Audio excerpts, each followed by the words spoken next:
내일이 와준다면 그건 축복이지. 이철수 작은 파나 문학동네 출판사. 맑은 마음에 비친 삶. 검은머리 팥불이 되도록 잘 사는 게 쉬운 일이 아니지요. 감정을 다루는 기술이 필요합니다. 옮겨 담을 것이 달콤한 꿀이라도 흘러넘치면 버리게 됩니다. 정성껏 마음을 다해서 오래오래 변함없이 검은머리 팥불이 되도록 공을 들여야 합니다. 함께 사는 건 이렇게 흘리면 받고 받아 고이게 하는 두 그릇. 사람이나 동물이나 모두 각별한 존재로 존중받아야 합니다. 생명에는 크고 작고 높고 낮은 구별이 없습니다. 천상 천하유아 독존의 독존이 그런 의미입니다. 혼자 잘났다로 읽으면 잘못 읽는 거지요. 식물인들 다를까요? 교목, 과목, 심력, 화력, 크고 작고 높고 낮은 온갖 생명이 있어서 큰 세계를 이룹니다. 존재하는 모든 것들이 밀집하게 관계하면서 이 큰 생태계가 작동하는 것이기도 합니다. 연기와 인연, 세상에 무관한 것은 없습니다. 서로 해치고 미워하고 먹고 먹히는 것조차 큰 관계의 일부인걸요. 모두가 서로에게 필요합니다. 그래서도 모두 서로 존중해야 합니다. 넌 높은 데서 굽어 살피며 살고 난 낮은 데서 찬찬히 살피며 살지 뭐. 장마의 땅이 물러지면 멀쩡하게 서있던 작물이 조용히 쓰러집니다. 옥수수도 쓰러지고 수수도 쓰러지고 깨도 쓰러집니다. 발밑이 무너지는 데야 서있을 도리가 없겠지요. 쓰러지고 자빠지는 초록이 놀라운 것은 언젠가는 고개를 들고 다시 일어서기 때문입니다. 어김없습니다. 살아있는 한 일어납니다. 제 힘으로 일어납니다.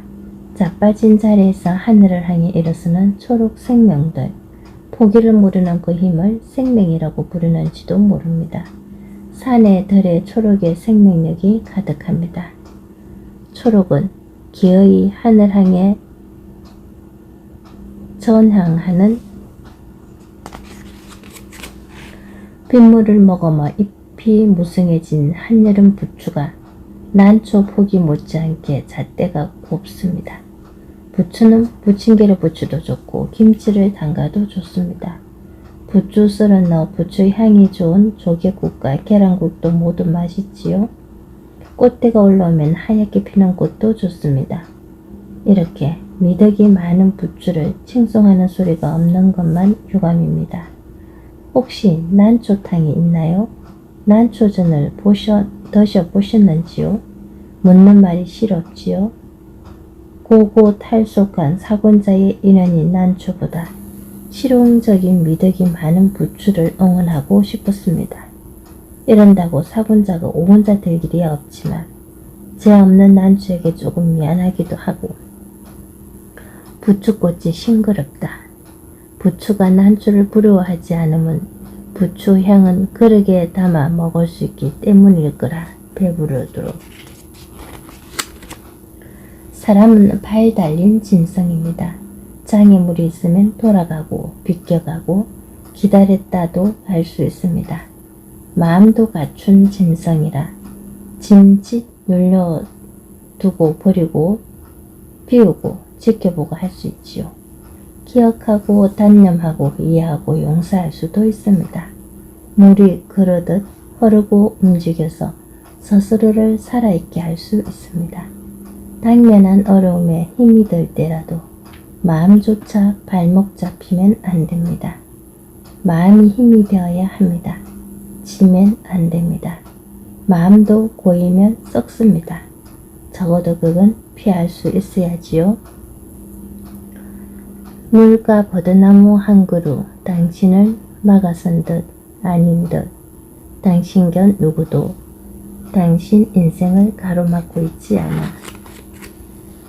이런 그림에 덧붙일 말이 뭐겠습니까? 사는 게 상 받는 것처럼 늘 좋은데 날마다 좋은 날인데 뭘 더 얻겠다고 구차한 짓을 하겠느냐는 말씀입니다. 배부르면 진수성찬이 별거 아니기도 합니다. 날씨가 쾌청한데 우산 이쁘다고 들고 다닐 수 있나요? 상이란 게 그런 것이지 인생이 온통 포상인가. 북두칠성과 북고성 아래서 살다가 죽으면 칠성판에 얹혀 떠납니다.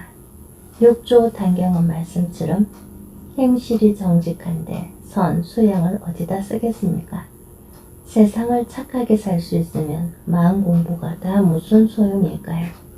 사랑하고 나누면서 겸손하고 착하고 다정하게 하늘의 별자리가 일러주는 말, 사랑하고 나누면서 착하게 살아가는 게 내 별을 위해 할 수 있는 최선. 노목의 둥치가 겉보기에 대단해도 생명의 정화인 꽃이 없으면 죽은 덩거리입니다. 거저 나무덩이인 거지요. 겨울 끝에 만나는 작고 아름다운 매화의 진한 향이 사람의 마음을 당깁니다. 매화는 일생이 추워도 향기를 팔지 않는다는 말이 있습니다. 꽃 없는 매화나무는 겨울 추위를 이기고 나서 맞는 봄을 노래할 수 없습니다. 오묘한 기운이 거들어서 뿌리 깊어지고 잎이 돋고 꽃이 핍니다. 그럼 좀 주고 물 뿌려주면 다 되는 줄 아는 사람도 있지만 매화 덩거리야 용트림하듯 키운다지만 꽃이 어디 사람이 피우나요? 일상성 무덤덤한 삶은 심심하다고 재미없다고 하는 사람들이 많습니다. 온통 말초적 감각을 자극하는 재미만 아는 세상이 되었습니다. 물질과 정신을 두루 낭비하고 탕진하는 삶을 사회가 부추깁니다. 시장이라는 게 그렇지요? 이럴 줄 알았습니다. 이 단순한 일상을 존재의 깊은 의미로 채울 수 있으면 좋겠지요. 일상의 평범을 존재의 의미로 충만하게 하고 삶을 공정하게 하는 비결은 마음에 있습니다. 어떻게? 답은 모르지요. 찾아야지요. 목마른 놈이 쌤 판다고 했습니다. 자기를 속이지 말고 겸손하게 그런 목소리가 들립니다.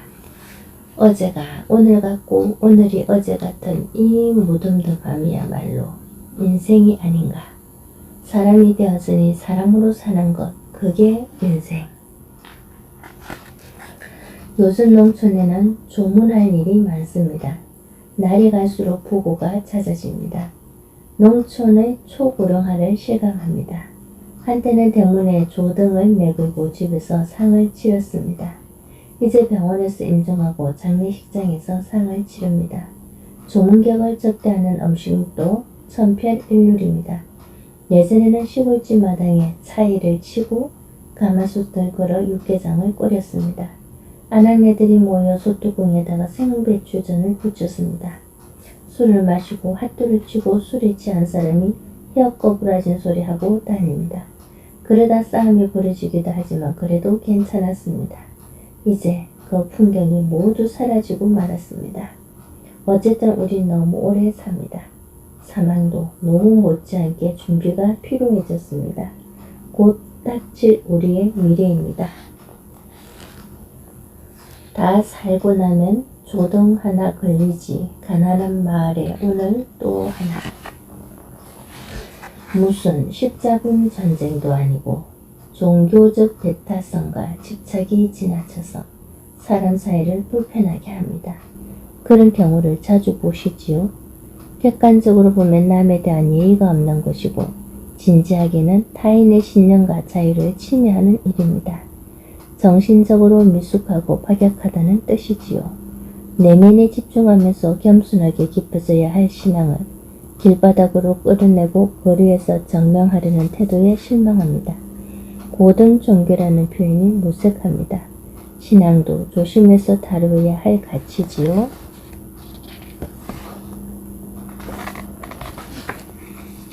일하는 삶이 얼마나 좋은지, 일한다, 고로 존재한다 라는 말씀이 생각한다, 고로 존재한다 라는 말보다 더 깊어 보이지 않나요? 웃자고 하는 말입니다. 생각도 땀 흘리는가 생각해 봅니다. 생각도 지치는 거 보면 땀과 무관하지는 않습니다.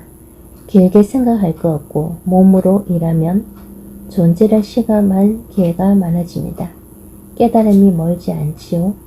이것도 웃자고 하는 말입니다. 몸을 모르면서 마음을 알 수 있다고요? 그건 명백한 거짓말이겠는데요. 일하지 않고도 인생인가 놀고 먹는 인생이 부럽지 않은 건 일보다 향기로운 인생의 방법을 알지 못하기 때문.